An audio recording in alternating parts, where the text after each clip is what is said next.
Y bueno, en este día precisamente por el encargo que tiene Presencia Viva, el propósito ministerial de esta iglesia es responder bíblicamente a la vida.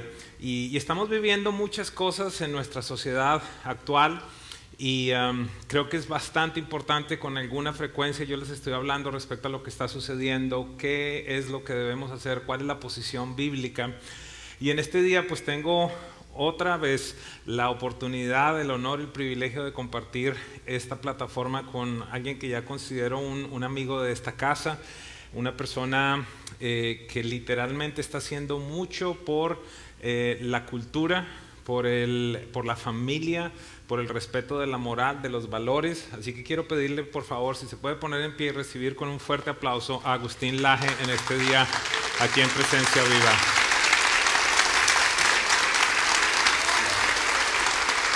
Bienvenido. Hey, gracias por estar acá. Pueden sentar, por favor, tomen asiento. Agustín, buenos días una vez más aquí en Miami. Hace 1 año y medio estuvimos hablando en una plataforma similar porque estabas haciendo el lanzamiento del que en ese momento era tu libro Nueva Generación Idiota. Ahora tienes un nuevo libro. Estuve leyéndolo y en esta mañana quisiera que habláramos a ese respecto por un poquitito, pero cuéntanos cómo estás tú, qué cosas nuevas han pasado después de la última vez que hablamos, qué avances ves, qué está sucediendo, y de nuevo gracias por estar aquí en Presencia Viva. Bueno, muchas gracias a ustedes por invitarme 1 año más. Sí, ahí está. Muchas gracias por invitarme, es un gusto como siempre estar acá contigo. Me ha sorprendido mucho el impacto que han tenido estas conversaciones en redes sociales. Nuestras conversaciones están superando ya los 5 millones de espectadores. Es una cosa impresionante lo que está pasando. Me decías, perdón te interrumpo, me decías que es el video que más se ha visto en tus redes sociales. Sí, en los últimos años es de los videos que más gente ha llegado a verlo, y no es que se lo haya promocionado con dinero, que hay veces que la gente le pone para que el algoritmo dinamice y ese tipo de cosas, sino que ha sido todo orgánico, todo espontáneo. Qué especial. El mundo está cambiando desde la última vez que nosotros hablamos, particularmente mi país está cambiando. Llegó Javier Milei a la presidencia,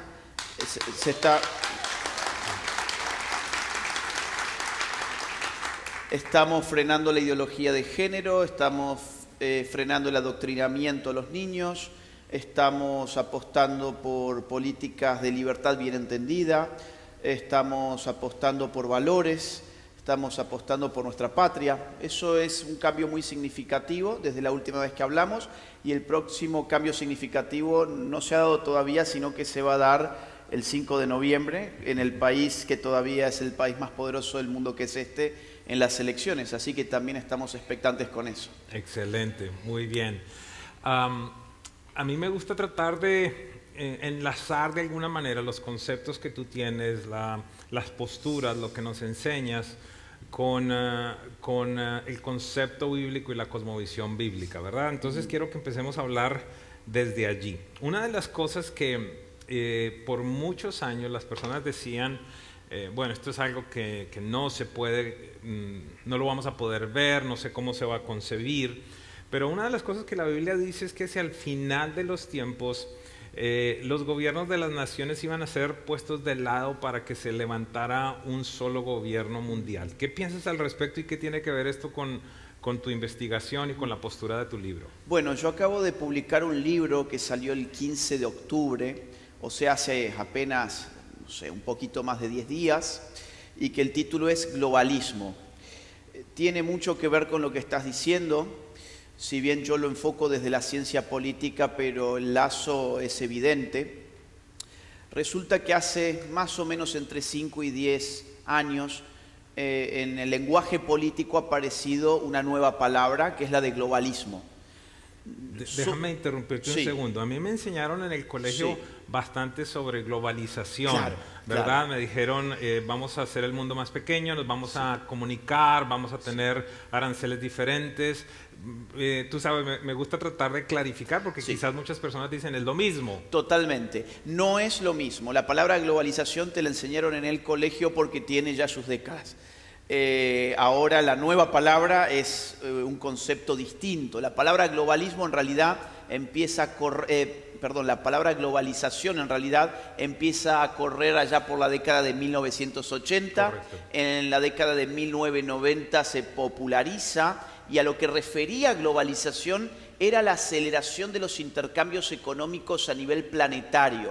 Era la posibilidad, por ejemplo, de tocar un botón y mover tus ahorros de una punta del mundo a la otra en un instante. O tocar un botón y contratar a alguien que en realidad está físicamente en la India. O tocar un botón y comprar mercadería que te la mandan desde la China, por ejemplo. Eso es lo que llamaban globalización.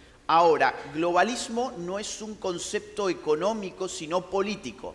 Los conceptos económicos refieren a la forma en que la gente produce riqueza, distribuye riqueza e intercambia riqueza. El concepto político refiere a la forma en que se gobierna a la gente. Okay. O sea, primer punto, palabra globalismo es una palabra política. ¿De qué manera se gobierna a la gente? Bueno, desde el siglo XVII, XVII hasta nuestro siglo XXI, la gente estaba siendo gobernada por estados nacionales, en plural. Cuando uno ve un planisferio, por ejemplo, eso que nos enseñaban en la escuela, uno ve los contornos de los territorios y esa delimitación territorial lo que estaba significando era un territorio estatal. Entonces teníamos un mundo que estaba partido, estaba fragmentado, estaba dividido en distintos estados. ¿Qué es el globalismo? El globalismo es cuando el poder de esos estados, que son muchos, más de 190, empieza a decaer porque es redistribuido en favor de organismos supraestatales, organismos de naturaleza internacional o global. El poder político entonces empieza a concentrarse en nuevas entidades, ya no son los estados territoriales, ya no son las naciones, sino que son organismos supranacionales. O sea, retomo el punto tuyo, gobierno mundial. La idea de gobierno mundial está vinculada con la idea de globalismo porque supone una autoridad política para todo el planeta. Ahora bien, la gran pregunta es, ¿estamos bajo un gobierno mundial en este momento? Yo diría, se está desarrollando. Hay un embrión de gobierno mundial que está en Naciones Unidas. Y ya se han hecho prácticas. Ya se han hecho prácticas. La práctica la tuvimos, todos los que estamos acá hemos vivido una de las más importantes prácticas, que fue la pandemia. ¿Quién gobernó durante la pandemia? Que es la pregunta por el poder político. ¿Quién gobierna? ¿Quién gobernó durante la pandemia las políticas sanitarias? La OMS. La OMS. La OMS es una Organización Mundial de la Salud, perdón. Efectivamente, Organización Mundial de la Salud, que es un órgano de la Organización de las Naciones Unidas. Para la gente que le suene esto, pero no sepa muy bien qué significa, la Organización de las Naciones Unidas, la ONU, nació en 1945, al cierre de la Segunda Guerra Mundial. El propósito de esta organización planetaria, de esta organización global, era supuestamente garantizar la paz y la seguridad en el mundo. Ese era el objetivo supremo. Ahora bien, con el correr de los años, ha ido desarrollando en su seno distintos aparatos de poder político, distintos organismos especializados, que cuando uno echa un vistazo desde arriba, puede ver que todas las áreas políticas están cubiertas ya por la ONU.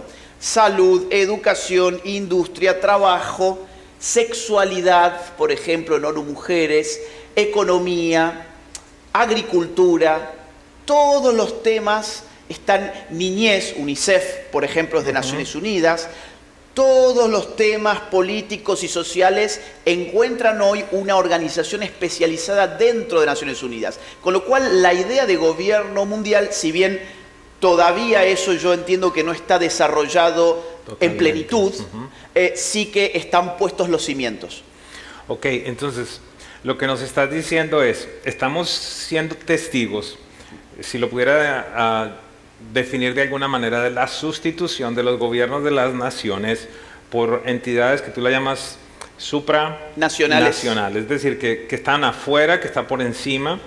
¿Y cuál es el propósito como tal? Y me gustaría que nos hablaras. Entonces, estás hablando de diferentes ámbitos, ¿verdad? Y una de las cosas que lo hablábamos inclusive el viernes, vamos a tener 3 conversaciones diferentes, una la tuvimos el viernes ahora y una segunda más tarde. Una de las cosas que para mí es importante y que creo que tú lo haces de una manera fenomenal en tu nueva obra es poder ver la figura completa. De alguna manera, las personas a nivel general, cuando hablo con ellos, me dicen, no, es que esto no tiene nada que ver con aquello.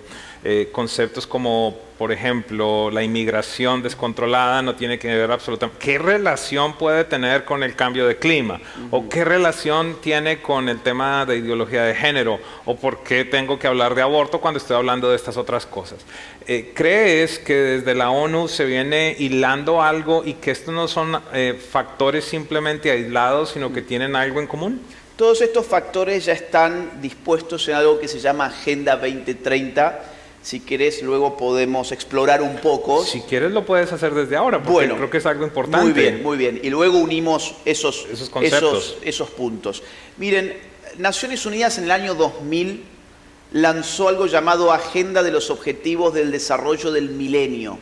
Eran 8 objetivos para todo el planeta. Ahí está la idea de gobernanza mundial o global. Y esos 8 objetivos se debían cumplir a más tardar para el año 2015. Nos daban 15 años para cumplir 8 objetivos. Cuando uno lee los objetivos son muy loables, pero son maximalistas, o sea, piden demasiado.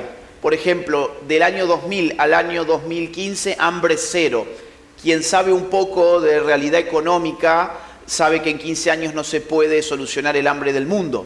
Menos aún cuando no hay una ruta clara y que realmente sea efectiva. Entonces parece más bien una demagogia lo que están haciendo, poniendo objetivos maximalistas que ellos mismos saben que no van a cumplir. Ya se los voy a probar. Llega el año 2012, la ONU se reúne en una conferencia llamada Río +20, Río de Janeiro, Río +20, y en esa conferencia la ONU dice, miren, ¿se acuerdan de la Agenda de Objetivos de Desarrollo del Milenio? Bueno, no la vamos a poder cumplir, faltan solo 3 años para el año 2015 y la realidad es que no hemos avanzado en estos objetivos. Pero no se preocupen, lo que vamos a hacer es redefinir esta agenda para el año 2030. Necesitamos una nueva agenda que corra desde el año 2015 al año 2030. Entonces disponen 3 grupos de personas para definir esa agenda. Un grupo que se va a encargar de los objetivos y de las metas de la nueva agenda, eran solo 30 personas. Un grupo que se va a encargar del tema financiero de la agenda, solo 30 personas. Y un grupo político que son 27 personas. Si uno suma 30 más 30 más 27, les da 87. O sea, solo 87 personas definieron una agenda que hoy existe sobre la cabeza de 8.000 millones de seres humanos. Es decir, la idea del gobierno mundial, si bien no está en su totalidad desplegada, pues vamos hacia eso. ¿Cuántos objetivos establecieron ahora para hacer del año 2015 al año 2030? 17 objetivos y además le agregaron 169 metas. Esto es tan absurdo como la siguiente situación. Vamos a imaginar que nos acabamos de encontrar, Edwin y yo, y Edwin me pregunta cómo estoy, cómo ando, y yo le digo que muy bien, que tengo un nuevo objetivo personal, que es comprarme un Ferrari. Edwin, ¿viste qué lindo que son los Ferraris? Aparte se ven habitualmente aquí por la ciudad de Miami, me encantan, quiero uno rojo, así que el mes próximo me voy a comprar un Ferrari. Y Edwin, que conoce mi situación, me va a decir, pero, perdón, ¿cuál es tu ingreso mensual? Y mi ingreso mensual es $1.000. Y Edwin me va a decir, mirá, yo como amigo te recomiendo que redefinas tu objetivo porque no vas a llegar a comprarte un Ferrari a fin de mes. Y yo me enojo con Edwin y le digo, sos muy malo y aparte tenés mal gusto porque el Ferrari es buenísimo y es muy lindo y el rojo es excelente para las fotos de Instagram. Bien. Ahora, llega fin de mes, me vuelvo a encontrar con Edwin y Edwin me pregunta, ¿cómo te fue con el Ferrari? No, Edwin, tenías razón. No llegué a cumplir el objetivo. Estaba muy ambicioso. Estaba muy ambicioso, pero no te preocupes porque ya lo redefiní. Para el mes próximo me voy a comprar la nave espacial que usa Elon Musk. Wow. Bueno, eso en Naciones Unidas. No pudieron con 8 objetivos del año 2000 al año 2015. Dijeron, no se preocupen, ahora tienen 17 y 169 metas para el año 2030. ¿Qué ocurrió? En septiembre de este año se reunió nuevamente Naciones Unidas y confesaron lo que era evidente, que es que esas metas tampoco se van a cumplir. En todas esas metas hoy estamos peor de lo que estábamos incluso en el año 2015. Por ejemplo, hambre cero. Hoy hay más hambre en el mundo que en el año 2015. Por ejemplo, paz mundial. Hoy hay más guerras en el mundo que en el año 2015. O por ejemplo, educación universal. Hoy la educación está peor de lo que estaba en el año 2015 después de una pandemia gestionada por Naciones Unidas. Entonces, ¿qué han dicho en la ONU? Miren, no se preocupen. Vamos a estirar los plazos, ahora nos vamos al año 2045 y agregamos nuevos objetivos y nuevas metas como por ejemplo controlar la Internet a través del poder político. Entonces, ¿de qué va esto de Agenda 2030? Es una fenomenal farsa para concentrar más y más poder político. Ellos te disponen objetivos que son muy difíciles de encontrarles cosas negativas porque en general los objetivos están bien escritos. Quiero hacer énfasis en eso, que nos explicaras, porque es que tú nos estás hablando de cosas que suenan o apelan a la bondad, a la humanidad, a la paz, a la convivencia social. Cualquier persona que lo lee por allí dice, pero es que esto no tiene nada de malo. ¿Por qué no nos explicas un poco al respecto? Sí, los objetivos en principio son declaraciones de deseos benevolentes. Del Ferrari. El Ferrari, o sea, claro, yo también quiero un Ferrari. Ahora, los deseos que ellos le llaman objetivos y metas están muy bien. Hambre cero, educación universal, salud universal. El problema es lo que corre por debajo. Okay. Esto es una carta para Santa Claus, porque, digamos, las cartas a Santa Claus siempre son muy lindas y siempre piden cosas maravillosas. La ONU está pidiendo cosas maravillosas, pero ¿a cambio de qué? A cambio de recibir más delegación de poder. Ahora la ONU con este tipo de agenda se pone por encima de las naciones y va desarrollando sus tentáculos de gobernanza global. La ONU empieza a tener derechos sobre las naciones para decirle, oiga, usted no cumplió este objetivo, usted no cumplió este otro objetivo y usted no cumplió aquella otra meta. Además, empiezan a constituir una burocracia global que es incontrolable. Es decir, ¿alguna vez ustedes eligieron a alguien para Naciones Unidas? Ustedes van a ir a votar el 5 de noviembre. ¿Alguna vez fueron a las urnas a votar quiénes iban a estar en Naciones Unidas? ¿Qué se va a discutir en Naciones Unidas? ¿Qué se va a resolver en Naciones Unidas? No, Naciones Unidas no es una institución democrática. Correcto. Tampoco puede serlo. Y esto es lo más interesante. No puede ser democrática las Naciones Unidas porque para haber democracia tiene que haber un pueblo. No una pluralidad de pueblos, porque en una pluralidad de pueblos no hay cultura común. Vos recién allá atrás hablabas sobre la Torre de Babel. Correcto, sí, porque uno de los planteamientos interesantes del libro es que tú dices que el objetivo final es una gran pirámide, ¿verdad? Y donde, hablando de otro concepto de la Biblia, dice que una de las características que va a tener esa generación es que el hombre se va a creer Dios, se va a levantar, se va a hacer superior, se va a creer igual que el Creador, ¿verdad? Entonces, encontramos este tipo de similitud que en realidad es un cumplimiento de palabras que están establecidas en la Biblia y que vemos que se están llevando de una manera, lo pudiera decir, subterránea, aunque está toda la información a nuestra disposición, pero pareciera que también se une algo que es otra declaración bíblica donde el profeta dice, mi pueblo está pereciendo por falta de conocimiento, ¿verdad? Se muere, está en la ignorancia, pero a continuación Dios mismo responde diciendo, pero es que ustedes rechazaron el conocimiento, por eso yo los voy a rechazar. Entonces, allí encontramos que entonces hay información que está dispuesta, pero sin embargo nosotros en muchos casos no hemos querido indagar en ella o simplemente nos hemos limitado, nos hemos sesgado a lo que ciertos medios de comunicación nos dicen. Entonces allí quisiera llegar a otro punto. ¿Cómo una institución como esta puede tener tanto poder, puede tener tanto dinero? ¿Quién está ¿Cuál es el brazo financiero detrás de una organización como esta? Muy buena pregunta. Está la idea, y es lo que habitualmente nos dicen en los colegios, incluso en las universidades, de que la ONU es una institución de carácter público conformado por estados. Es verdad que está conformado por estados. Ahora, no es verdad que solo el aparato público de los estados financia a las Naciones Unidas. Las Naciones Unidas están abiertas al financiamiento privado y ocurre que órganos tan importantes como la OMS, la Organización Mundial de la Salud, está financiada sobre todo por un privado llamado Bill Gates, por ejemplo. Señor Bill Gates, cuando uno hace lupa en la base de datos de su fundación, que es lo que yo he hecho para la investigación de mi libro, por ejemplo, yo le he encontrado 599 donaciones multimillonarias a la OMS. El señor Bill Gates además tiene sus propios intereses en la industria farmacéutica, en la industria de las vacunas, y vamos a hablar con claridad, nosotros hemos sido ratas de laboratorio de este tipo de intereses durante la pandemia. Fuimos ratas de laboratorio de vacunas en estado experimental, fuimos ratas de laboratorio de cuarentenas que generaron un daño psicológico, económico, relacional, de las cuales mucha gente todavía no ha salido, y todo eso dispuesto, insisto, dispuesto desde una usina de poder sobre la cual no tenemos ningún tipo de control. Entonces estamos hablando de una organización que no es electa por el pueblo, pero que gobierna todo el pueblo, que está financiada con algunas agendas privadas. Nos hablaste de Bill Gates.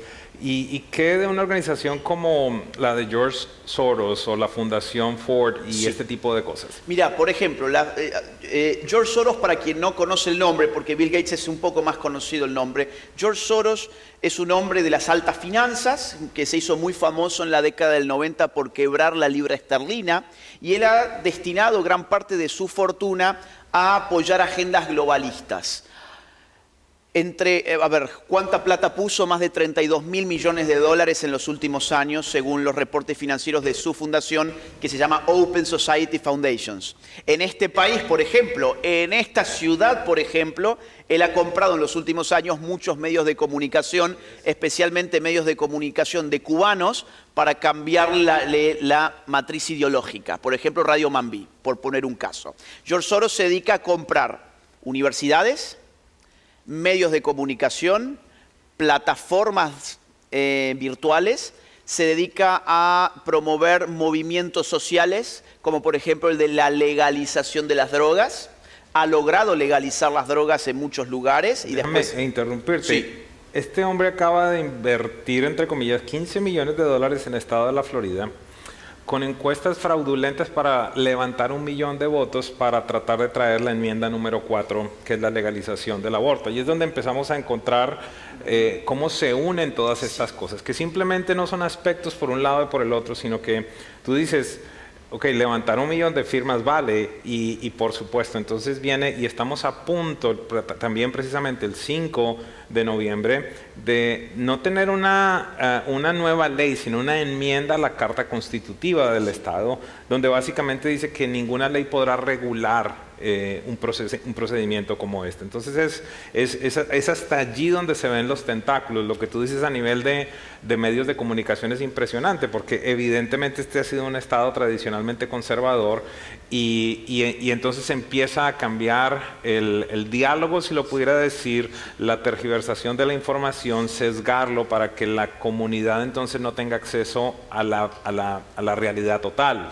Y eso hace un globalista. Un globalista es una persona que tiene mucho poder y por lo tanto trata de influir, en este caso con dinero, determinar a la opinión pública, cambiar la cultura de los pueblos, cambiar la escala de valores, acondicionar ideológicamente en virtud de su propio proyecto. En este caso Soros no lo hace solo en Estados Unidos. En tu país, Colombia, por ejemplo, ha venido desembolsando un montón de dinero para comprar medios de comunicación. Uno de ellos, por ejemplo, es La Silla Vacía, otro es El Espectador, o por ejemplo, en Colombia le da $40.000 anuales a militantes feministas para que hagan un podcast, o para que hagan un curso de feminismo, o para que publiquen un libro. Para cualquier cosa que ellas quieran hacer, hay $40.000. En tu país, por ejemplo, hay muchísimos casos. Entonces Soros, además de todo esto, lo que hace también es comprar organizaciones internacionales. Recién hablábamos de la OMS, ahora agregamos otra, ONU Mujeres. ONU Mujeres es el organismo de género de las Naciones Unidas, es el gran ministerio de género global. ONU Mujeres, cuando uno hace lupa sobre su financiamiento, va a encontrar dinero de Soros por todos lados. ¿Para qué? Para que ONU Mujeres, en lugar de defender a la mujer, promueva la ideología de género. Entonces empezamos a conectar cosas, ideología de género, aborto que vos mencionabas recién, en todos los países Soros ha venido poniendo también dinero para aborto, también lo ha hecho Gates, también lo ha hecho la Fundación Rockefeller, también lo ha hecho la Fundación Ford, también lo ha hecho IPPF, Planned Parenthood, que les cuento, IPPF, Planned Parenthood, es el mayor socio del Fondo de Población de las Naciones Unidas, desde hace décadas. Entonces, sí, que todos estos puntos... Que en un año, discúlpame que te interrumpa algunas veces, sí, que adelante. En un año cualquiera, una organización como esta hace cerca de 400,000 abortos en los Estados Unidos. Claro. Y es el proveedor de salud sexual, el primer proveedor de salud sexual para el sistema educativo de los Estados Unidos. Ahora obviamente están teniendo una nueva división que les está trayendo aún muchas más utilidades y son los procesos de reafirmación de sexo, ¿verdad? O de género, que es la castración, la mutilación, de esto se trata. Entonces, déjame plantearte una pregunta.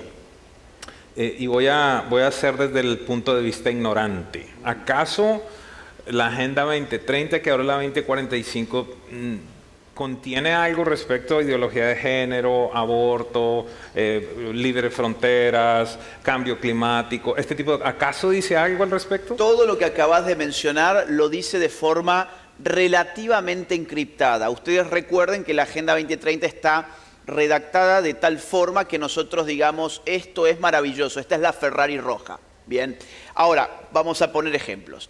De los 17 objetivos, el número 5 es dedicado de manera integral al tema del género. La meta número 6 del objetivo número 5 solicita que cuanto antes se apliquen todos los compromisos asumidos en la conferencia del Cairo y de Beijing. Claro, esto está encriptado, no tenemos por qué saber qué es la conferencia del Cairo y qué es Beijing. Yo se los comento.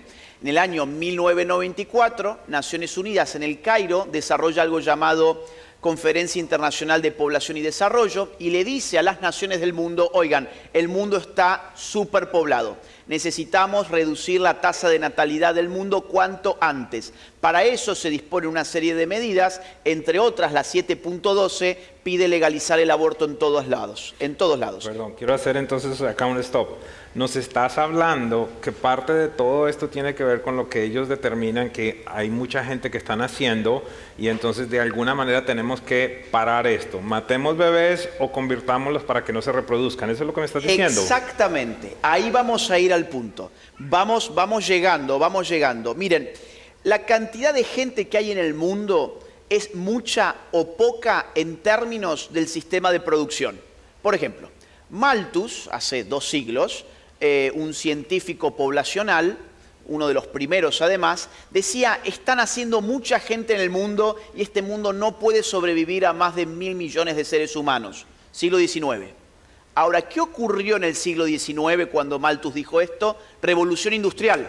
Cambió el sistema productivo y hoy somos más de 8.000 millones de seres humanos en el mundo. O sea, Malthus se equivocó, parcialmente se equivocó, porque él no preveía una revolución industrial. Nosotros estamos viviendo en este momento la 4ª revolución industrial. La 4ª revolución industrial tiene una diferencia muy importante respecto de las anteriores. Y es que las anteriores, hasta donde se llega a ver por lo menos hoy, creaban más empleos de los que destruían. Por ejemplo, llega la luz. ¿Quién pierde empleo cuando llega la luz? El que vende velas. El que vende velas pierde empleo, pero gracias a la luz montás una fábrica donde empleás a 1.000 obreros. Entonces el que vende velas rápidamente se reacomoda en otro tipo de empleo. Eso ha pasado en la Revolución Industrial 1, 2 y 3, pero en este momento estamos viviendo la 4 que tiene otras características. Esas características son, por ejemplo, la robótica, la cibernética, la inteligencia artificial, la biotecnología, la nanotecnología, la automatización del trabajo ya no solamente físico, sino también mental. El nivel de reemplazo de la máquina por el hombre que se prevé es de dimensiones planetarias. Es decir, los puestos de empleo están advirtiendo, la gente del Foro Económico Mundial, luego podemos hablar de eso, va a ser atroz. Entonces, ¿es mucho o es poco 8.000 millones de seres humanos? Depende. Para esta gente es mucho porque van a decir, ¿y qué hacemos con 8.000 millones de personas reemplazadas por robots o por máquinas o por inteligencia artificial? ¿Qué hacemos con esa gente? Bueno, con esa gente hay que hacer una serie de cosas. En primer lugar, hay que embrutecerlos. En primer lugar, hay que tenerlos todo el día mirando TikTok, 4, 5, 6, 7 horas del día mirando TikTok. Tenemos además que tenerlos viendo Netflix todo el día cosas que no tienen ni valor, ni sentido, ni trascendencia, es pura inmanencia. Después, necesitamos que esa gente vaya cortando sus vínculos personales, que sus vínculos personales se vengan abajo. Una pandemia, por ejemplo, ¿cuántos vínculos personales destruyó? Gente que no pudo despedir a sus seres queridos, que no pudo ver a su abuelo durante prácticamente 2 años, que no fue a un nacimiento, etc. Luego, necesitamos gente que se vuelva adicta. Mucha droga, legalizaciones de drogas cada vez más duras. Miren lo que ha generado el fentanilo en este país. Miren lo que yo he estado en los barrios de Filadelfia, en Kennington, por ejemplo, he andado, parece una escena de Walking Dead, parece... Total, así mismo es. Es un apocalipsis. Gente tirada en el piso, muriéndose, una locura, ni en nuestros países, en América Latina muchas veces hemos visto esto. Ni siquiera ahí, necesito que ese sea el estado de la población en general.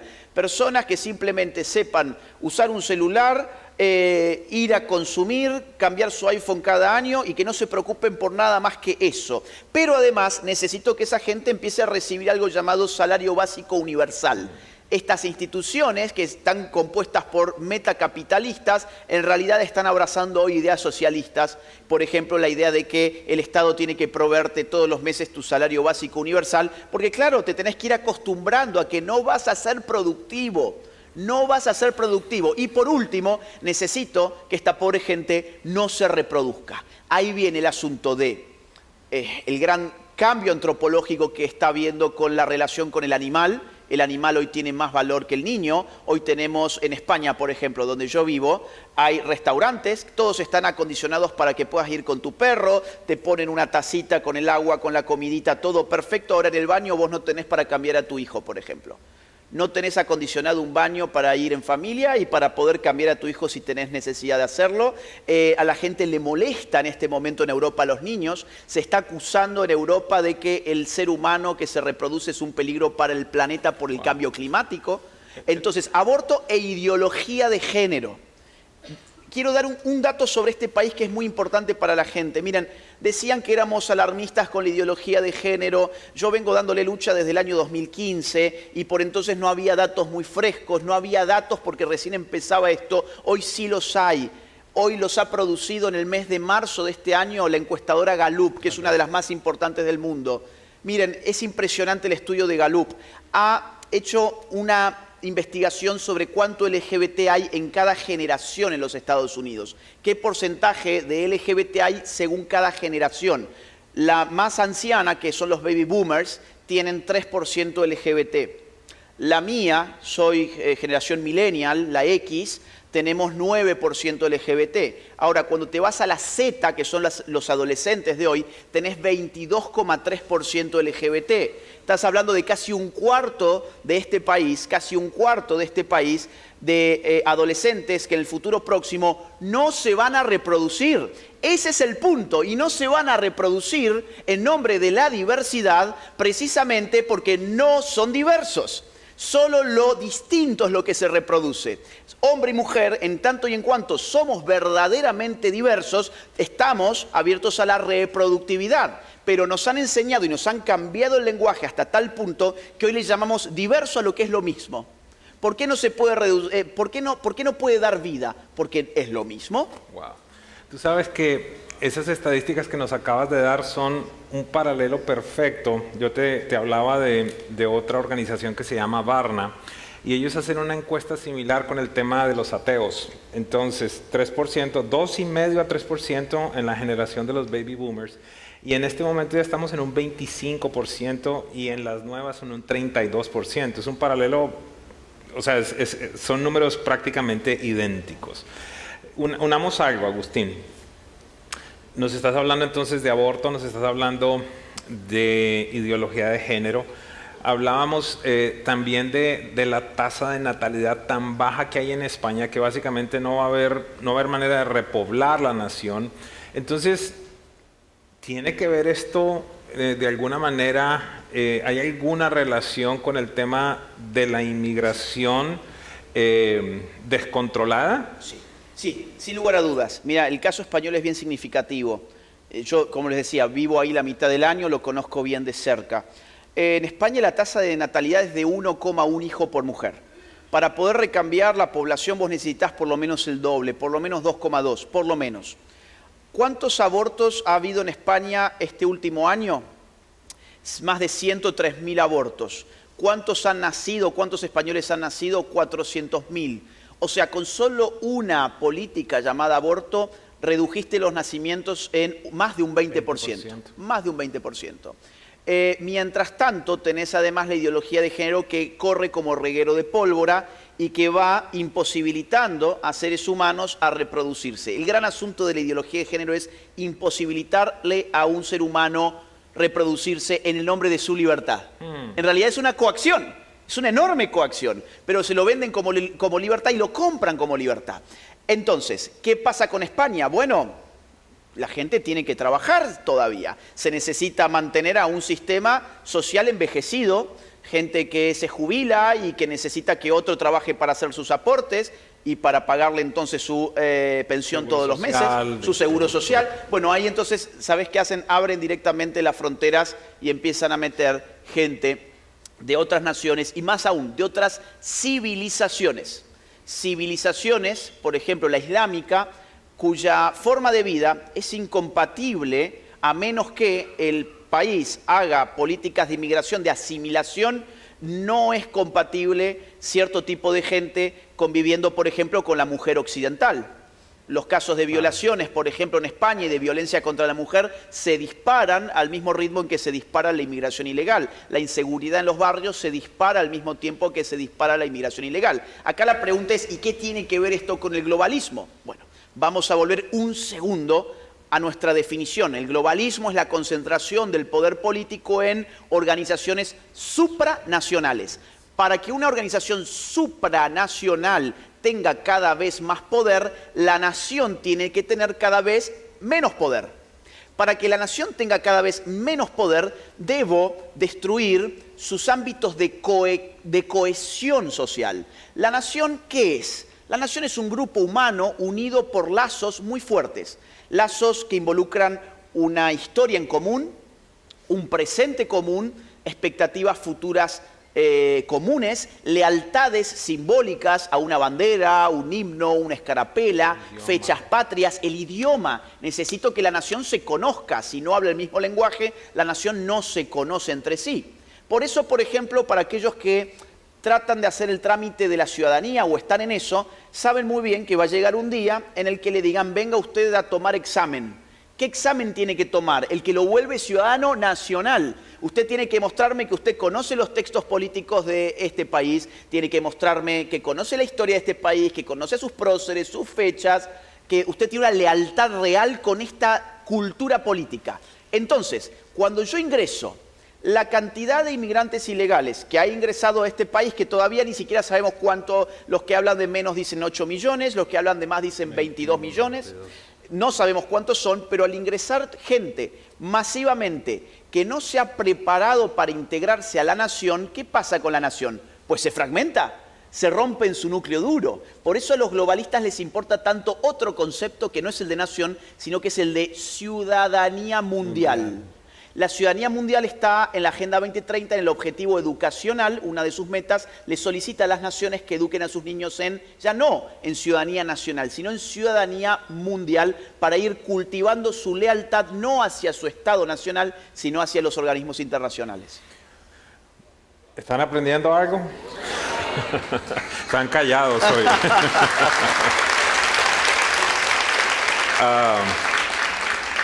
Pudiéramos hablar literalmente horas. Bueno, tú hablar, yo escuchar. Pero quiero para esta primera sesión. Desde ahora quiero decirles, por favor, si acaso usted puede, quédese a la segunda reunión. Sé que va a haber muchas más personas. Mire la conversación que tuvimos el día viernes, ya está en el canal de la iglesia, está en el canal mío en este momento, y vamos a tener una conversación diferente en la segunda reunión. Pero entonces quiero tratar de bajar esto a el ámbito local específicamente. ¿Por qué razón entonces vemos que hay una campaña tan específica en contra de un candidato a la presidencia de los Estados Unidos y un apoyo masivo de estos entes a otro candidato? ¿Qué tiene que ver todo esto que estamos hablando? Porque el día de hoy nos fuimos a hablar de la ONU, de la Organización Mundial de la Salud, de los foros que han existido, agenda globalista, estamos hablando de las naciones, de la inmigración, del aborto, pero es que todo eso me suena muy similar a lo que está pasando en un país como este. ¿Qué tiene que ver? ¿Tiene alguna relación? ¿Hay alguien que está interesado en que una agenda prevalezca y la otra no? ¿Hay alguien que está interesado en que alguien muera y el otro vive? Cosas como esas. ¿Qué tiene que ver, Agustín? Enséñanos. Bueno, muchas cosas. Por empezar, todos los nombres que hemos mencionado son financistas de la campaña de Harris. George Soros, Alex Soros, Bill Gates, la Fundación Open Society, la Fundación Rockefeller, la Fundación Ford. Es toda gente que está en la campaña de Harris. Segundo punto, ¿cuál es el eslogan del otro candidato, de Trump? Make America Great Again. Es decir, poner el foco en la patria, poner en foco en la nación. Una de las personas que más ha traído a colación el término globalismo y que es crítico del globalismo es precisamente Donald Trump. Él es un enemigo de esas élites, a uno le puede gustar más o menos Trump, ese no es el asunto nuestro acá, el asunto nuestro acá es objetivo, es que Trump, por ejemplo, cuando ha ido a las Naciones Unidas, ha dicho, las naciones tienen que volver a gobernar para sí mismas, no pueden estar gobernando para cumplir los deseos de las Naciones Unidas, no podemos someternos a este tipo de poder mundial. Entonces, Donald Trump se ha convertido, digamos, en uno de los principales críticos de esto que estamos comentando en este momento. Es el enemigo número uno de George Soros, es el enemigo número uno de Bill Gates, es el enemigo uno de las burocracias de las Naciones Unidas. Entonces, por eso lo que pase el 5 de noviembre en realidad va a ser muy importante. Nosotros habíamos dicho también que el globalismo o la idea de gobierno mundial está en estado embrionario. Habíamos dicho, miren, si esto fuese ya una realidad totalizante, totalmente cerrada y operativa, pues entonces no tendría ni sentido hacer esta conversación porque ya no podríamos resistirla. Como todavía está desarrollándose, todavía los estados nacionales pueden recuperar su poder, es que vale la pena empezar a hablar de esto. Yo había mencionado hace un rato Javier Milei. Bueno, ese es un ejemplo muy claro de que la política al final del día todavía puede resistirse a estas agendas. Javier Milei hace un mes en la reunión de Naciones Unidas que acabo de contar de la del Pacto 2045, él sacó a la Argentina de la Agenda 2030 y sacó a la Argentina de la 2045. Si lo puede hacer es porque todavía el Estado tiene algo que se llama soberanía. Pero como la soberanía es del pueblo en democracia y es el pueblo el que pone a sus gobernantes, al final del día depende de a quién vote el pueblo, claro. Wow. Espero que estemos teniendo conciencia a este respecto. Entonces, lamentablemente estamos llegando al cierre de esta primera conversación. Hay un planteamiento que es trascendental para mí porque si nos quedamos acá estaríamos de pronto hasta deprimidos, nos vamos, ¿verdad? Preocupados y qué va a pasar, mejor Señor, ven pronto, que es lo que muchas veces la iglesia ha dicho, ¿verdad? Pero tú haces un planteamiento fenomenal en el último capítulo del libro respecto a 3 agentes de esperanza que necesitamos tener la conciencia, fortalecerlos e informarnos, ¿verdad? Una de las cosas que más trato de hacer con la iglesia es que estén informadas. Estás hablando entonces allí que necesitamos fortalecer la familia, que la iglesia necesita tener un despertar y también lo que tú llamas los patriotas, ¿verdad? ¿Pudieras por favor, hablarnos al respecto y quizás esto encierra nuestra respuesta, ¿verdad?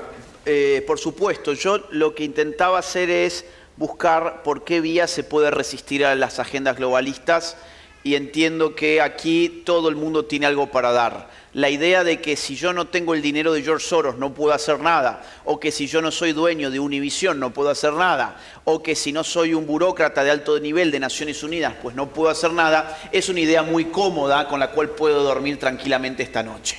Pero no se trata de dormir en paz, sino que se trata de hacer lo que estamos llamados a hacer. Sal en la tierra, luz en el mundo. Si eso no se hace, pues entonces estaremos anestesiados y todo este mal del cual estamos hablando seguirá avanzando. Las familias, en primer lugar, las familias comunes y corrientes, no hace falta que sea la familia Gates ni Soros. La familia común y corriente tiene algo muy importante entre manos, que es la educación de sus propios hijos. Si ustedes no educan a sus hijos, se los van a arrebatar, así de simple. Ya hay un 22,3% de hijos de este país que ha sido arrebatado por una ideología que les está provocando un daño irreversible y que les está coaccionando en orden a que no tengan familia. Un cuarto de esta nación ya ha sido terriblemente atacada en muy poquitos años. Ustedes deben educar a sus hijos, y educar no solamente significa enseñar a usar los cubiertos o atarse los cordones de los zapatos, eso está muy bien, pero además educarlos en valores, educarlos en la fe, educarlos en temas políticos. Si ustedes no le hablan de política, ¿quién le va a hablar de política? ¿Las redes sociales? ¿Bad Bunny? ¿Taylor Swift? Correcto. Bien. Kamala Harris, Hollywood, Netflix, Disney. La política es una condición natural del ser humano. No hay ser humano que no esté involucrado en un contexto político. Por lo tanto, no hay escapatoria. Las opciones son dos. O el niño se educa políticamente en su casa, o el niño se educa políticamente en manos de estos agentes de los que estamos hablando.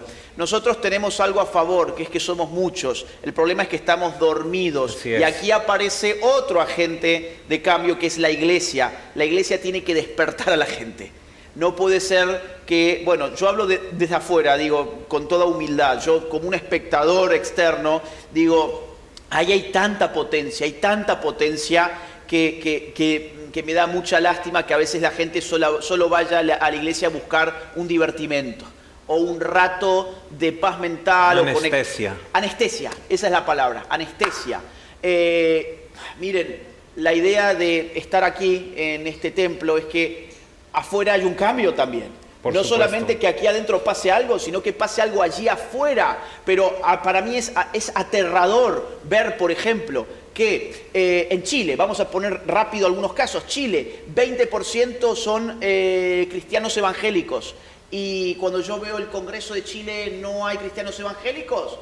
O por ejemplo, Colombia, si sumo a todas las denominaciones cristianas con los católicos, ¿qué? Tenemos el 80% del país. Por lo menos, sí, 40 millones de personas seguramente. Por lo menos. Y terminan votando a un guerrillero, terrorista, ateo, marxista, que está ahora distribuyendo ideología de género para niños de 3 años en adelante. Y que se ha extendido el aborto hasta la semana número 24. 6 meses de gestación y en Colombia hoy se puede abortar. Y este país, ¿y qué decir de este país? Donde Biden, que dice que es católico, él es católico y entonces quiere el voto de los católicos y los católicos van y le votan.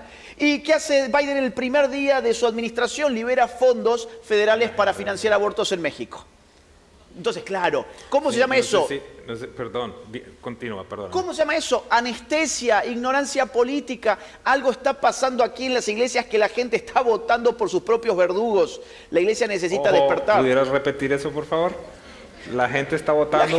La gente está votando por sus propios verdugos y esos verdugos muchas veces entran en los templos y dicen: yo soy católico, yo soy cristiano, yo soy protestante, yo soy lo que fuera, porque quieren el voto, pero después cuando asumen, ¿qué hacen? Atacan a la iglesia que les votó. Entonces, esto solo se puede hacer cuando la iglesia está dormida. Si la iglesia estuviese despierta, tendríamos otra realidad, porque todavía, digamos, es mayoría la gente que cree en Dios. Vos diste recién un dato muy interesante y muy lamentable. El 25% de esa población no creen en Dios. Se autodefinen como ateos. Se autodefinen como ateos. Bueno, obviamente, un cultor de la ideología de género se cree un Dios él mismo, él se cree creador de sí mismo. Entonces es bastante coherente con el dato que dábamos antes. Ahora, eso significa que hay un 75% de gente que todavía no se define atea. Claro, pero el problema es que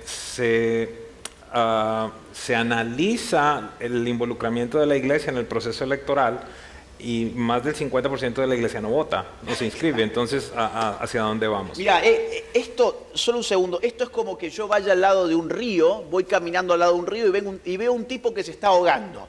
Y el tipo se está ahogando. Y yo tengo dos opciones, o sigo de largo o busco algo para poder salvarlo. Y yo decido seguir de largo y quedarme con la conciencia tranquila porque yo no fui el que lo empujé. Yo no empujé a ese tipo al río y yo, bueno, listo, sigo. Es lo mismo. No te vuelve bueno no ir a votar. Al contrario, te vuelve cómplice. Déjame hacerte una pregunta, Agustín. ¿En las próximas elecciones estamos buscando un pastor para la nación? No, estás buscando un presidente. Okay. Eso es muy importante tenerlo en cuenta. Porque los estándares de muchos creyentes, y obviamente hay un planteamiento que yo hago. Ante nosotros tenemos dos tipos de personas. Las dos personas tienen pecado personal. Sí. ¿Ok?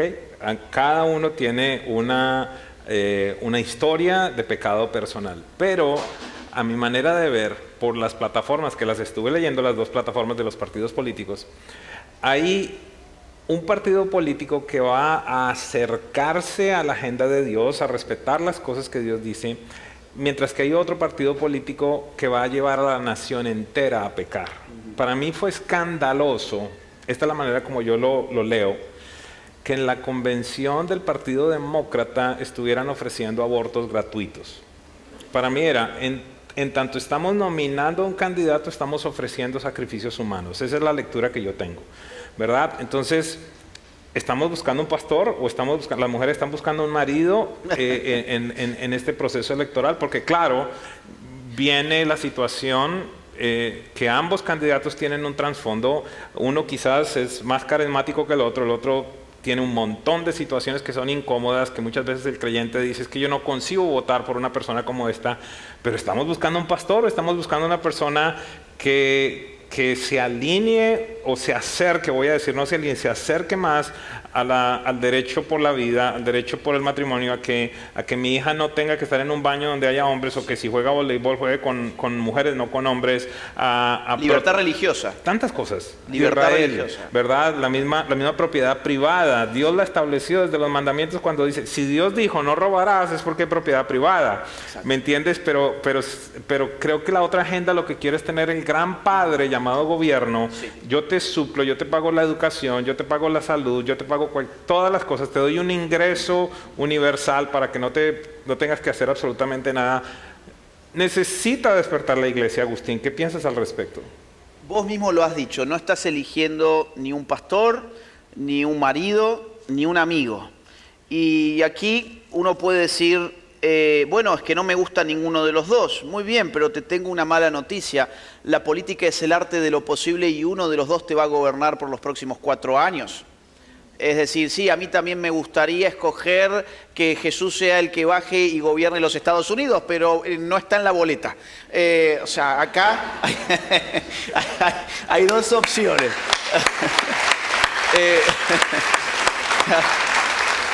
Entonces, al final del día, esas son las opciones. Y en política hay que elegir por plataformas políticas. Vos lo dijiste muy bien, yo he leído las plataformas políticas. Yo no puedo ir a elegir un candidato ni por su peinado, ni por su tono de voz, ni por su color de piel, ni por lo que tiene entre las piernas. No puedo elegir por si me cae bien o si me cae mal, porque no estoy buscando un amigo. Estoy buscando un presidente por los 4 años que siguen en la vida de una nación. Entonces, y el presidente de la nación, que aunque no lo queramos o a algunos les moleste, sigue siendo la nación más influyente del planeta Tierra. Tanto económica como militarmente, esta sigue siendo la nación más poderosa. Es cierto que está en declive, es cierto que está en decadencia, pero continúa siendo la nación más poderosa en términos militares y en términos económicos, con lo cual lo que se elige acá es realmente importante. trascendental. Muy bien, denle un aplauso, por favor.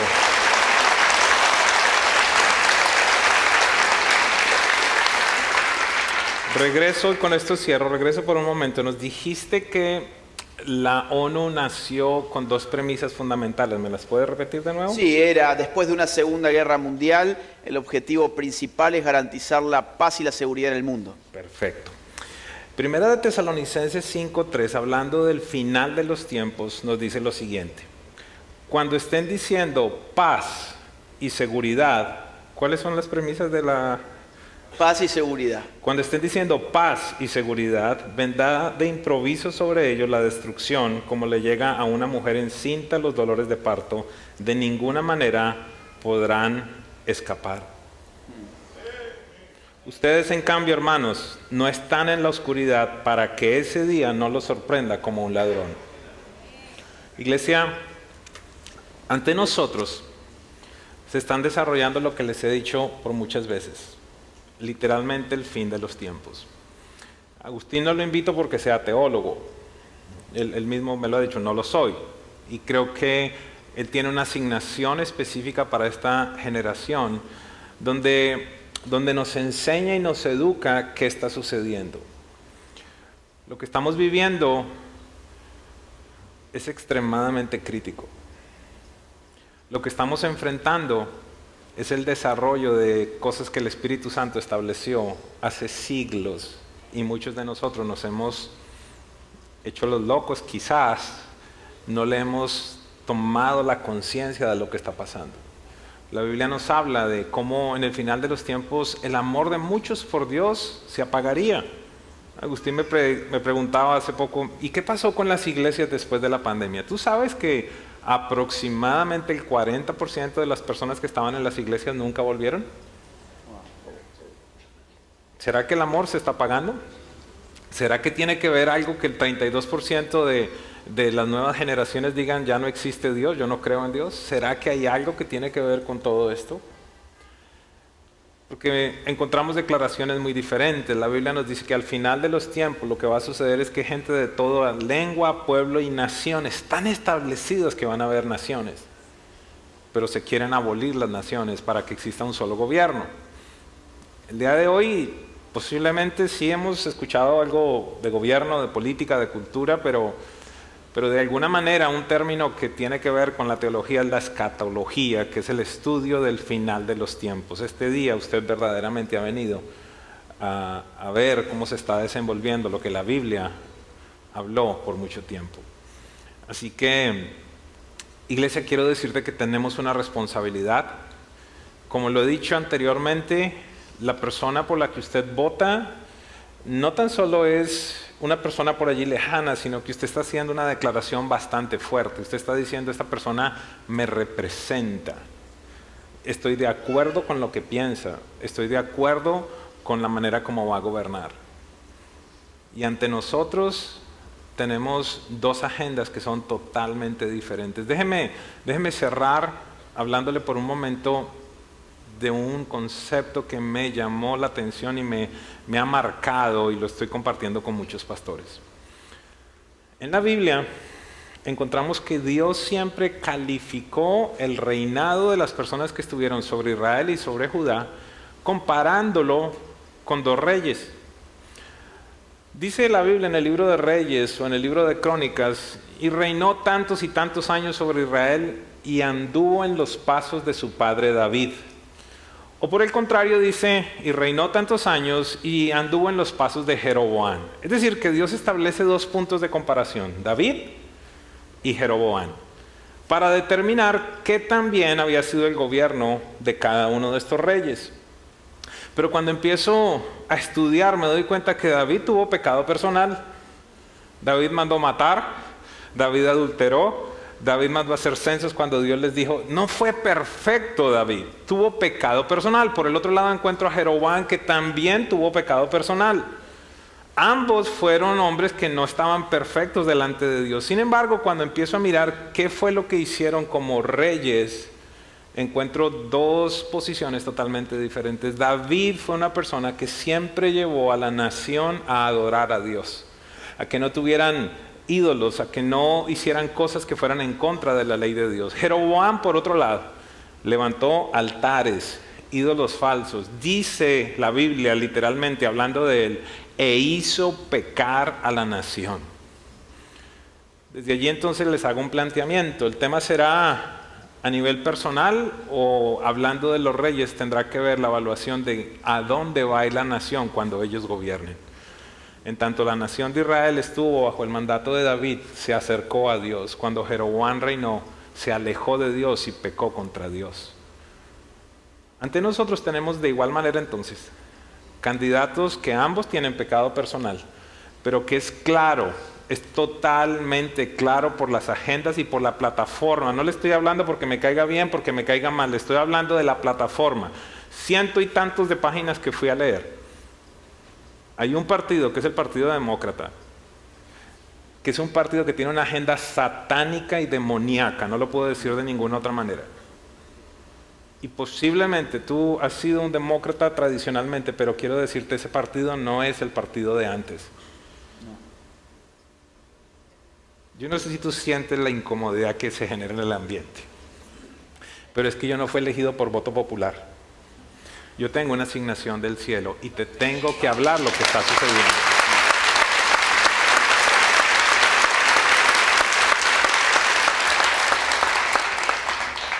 Por favor, entiende que haya un partido que en el día que están escogiendo a su candidato ofrezca abortos gratuitos. ¿Cómo lo puedo poner más bonito? ¿Cómo lo puedo cambiar? ¿El otro hombre es Jesucristo? No, no lo es. Pero ¿qué puedo decirles? En los años que gobernó cumplió todas las promesas que hizo con la iglesia, favoreció a la iglesia, favoreció a los niños, cerró todos los fondos de aborto que esta nación, porque es que eso es lo peor, que con mis impuestos y tus impuestos envíe dinero a las naciones de la tierra para promover el aborto, que tú y yo estemos matando niños en las naciones de la tierra. Hoy quiero decirte, Dios no es demócrata ni republicano. Necesitamos encontrar cuál de las dos opciones que tenemos en este momento se acerca más al corazón de Dios. Y te quiero ser muy honesto, no es muy difícil de identificarlo. Esto que te voy a decir posiblemente es de las cosas más duras que yo te he dicho, iglesia. Pero sobre ti recaerá la sangre de inocentes si tú tomas las decisiones incorrectas. No lo puedo decir de otra manera. Pido que el temor de Dios descienda sobre tu vida. Que cualquier engaño caiga en este día. Que vendas se caigan. Necesitamos responder bíblicamente a la vida.